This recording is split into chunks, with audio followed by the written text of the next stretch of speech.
Hey you guys, it is P, the Sagittarian goddess. If you are new, you may as well go ahead and subscribe because we're about to have a good conversation and it's going to be all about the Sagittarius, the archer. And so I want to talk about the discomfort that the Sagittarius has with negativity. Like the discomfort that the Sagittarius has with negativity and darkness, it's so deep that it's almost funny. Just for a moment, you guys, go into your browser and type in theenergypot.com and visit my store. I sell wax melts and candles, and they are all hand poured, high quality, and luxury, you guys.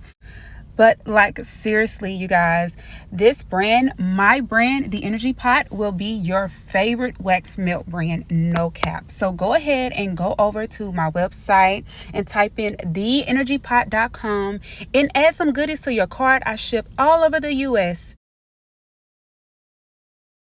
Sagittarius can be a bit shy of the darkness, and if you're a Sagittarius and you're watching this or you know a Sagittarius, like a Sagittarius, you would think that they are super brave, and they are super brave.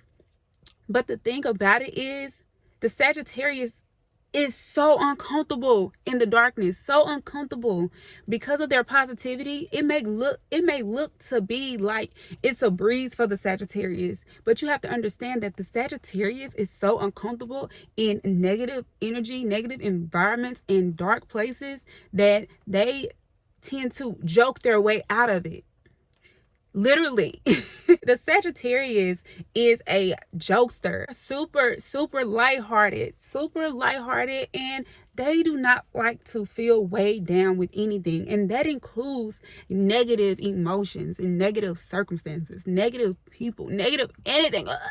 Like, no, not for the Sag. For one, the Sagittarius is meant to bring positivity into the world. This beautiful sign, this extraordinary sign, thinks so much clearer in positive environments. Like when the environment becomes negative, the Sagittarius literally like feels like they're fading away.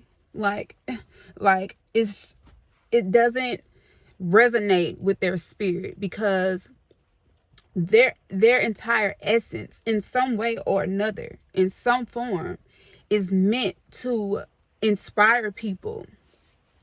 And what the Sagittarius needs to understand is, including myself because I am a Sag, what the Sagittarius needs to understand is that they can still inspire people in dark places.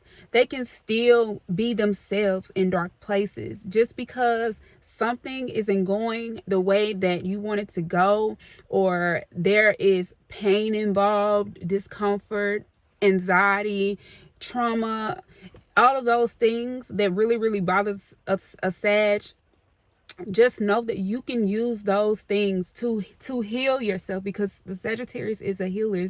It's a teacher. The Sagittarius is the teacher of the zodiac. I just wanted to throw that out there. Sagittarius being able to think more clearly in a positive environments, they excel in positive energy and positive environments and around positive and uplifting people.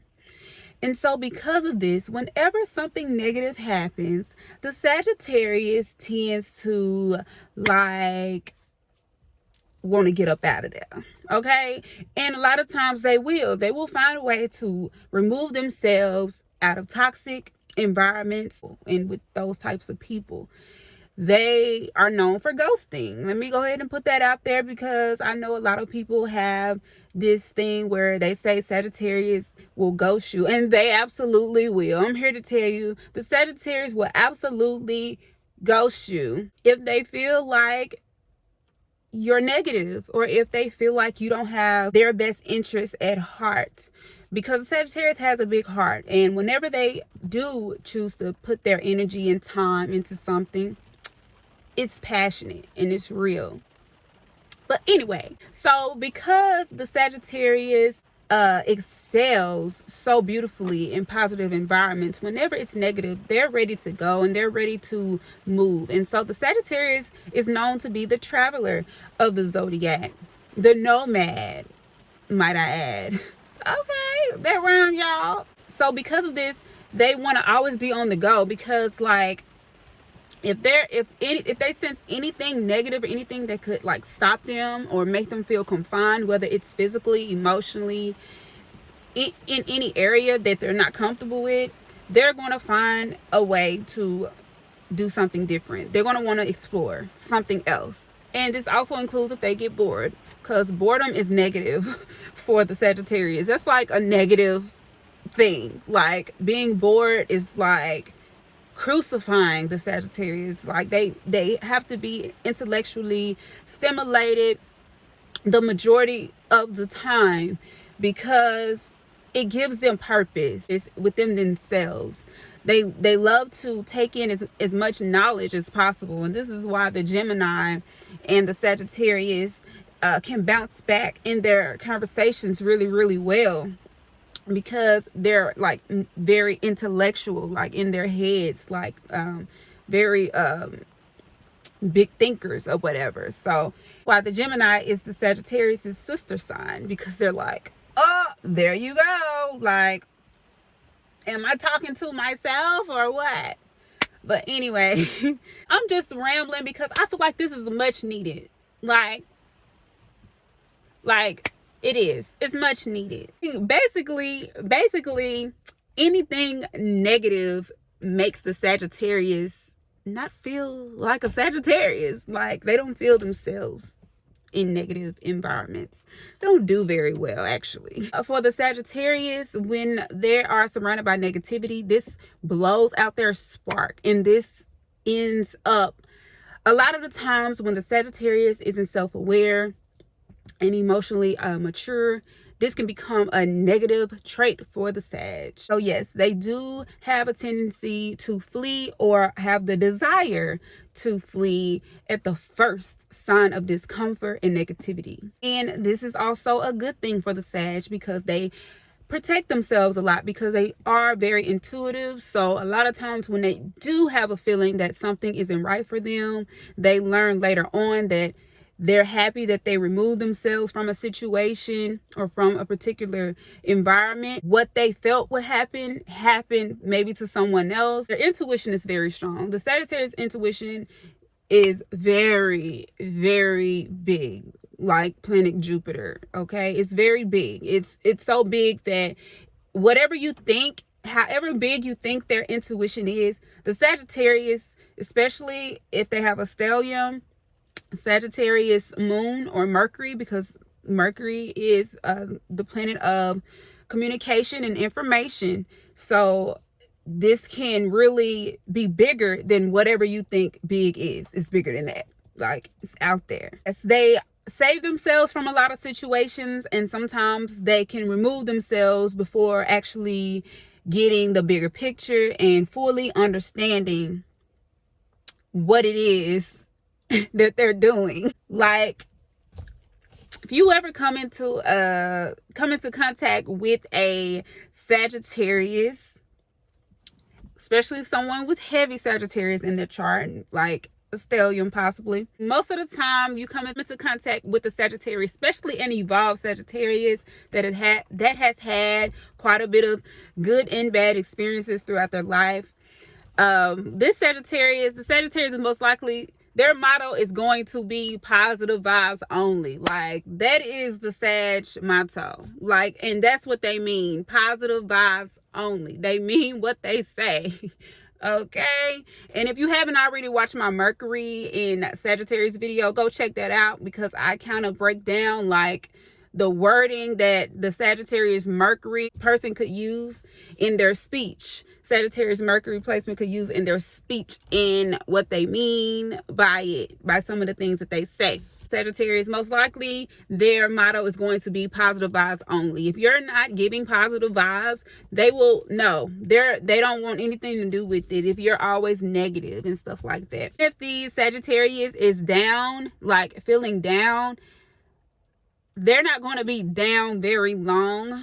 It doesn't make any sense to the Sagittarius to stay in a certain emotion for very long. It's a Sagittarius stellium. These are going to be super prominent. Someone who just has their sun, moon, Mercury, or Mars, or just a couple of them, it may not be so strong, but specifically Sagittarius stellium, these are going to be very strong, vivid, and clear characteristics, character traits that they're going to have. So like the Sagittarius can even get depressed because Sagittarius can easily get depressed when things are negative, because it's hard for the Sagittarius to thrive in negative energy. And that is something that as the Sagittarius get older, they're going to learn to hone in on that, and they're going to learn to work their magic in whatever situation. And this is going to make the Sagittarius like brilliant at life. Sagittarius is like never really down. Even when they're down, they're never actually down. It's pretty cool. And I feel like it is like a superpower. It is the superpower optimism that the Sagittarius has. And if you haven't already watched that video, go watch that video. Okay, go watch my video. I'm gonna put a tag in the video so you can click on that and go watch that and learn about the optimism that the Sagittarius has, which is its superpower. Sagittarius sun, moon, Mercury, and Mars placements, especially for stellium. This is a very amazing sign. I realize I'm going to have to continue, may even have to make a little series out of this, because I wrote down so much that I thought I could complete this in one video, but I don't want to have an hour long, 40-minute long video on here. Okay, this is too much. It's too much for the Sagittarius. Like, no, I'm gonna have to cut this up in parts so I can have some fun later. Guys, I hope you all enjoyed this little rant that I did about the Sagittarius sun, moon, Mercury, and Mars, Sagittarius stellium. So I will see you all in the next video. Oh yeah, go ahead and subscribe first. I will see you all in the next video.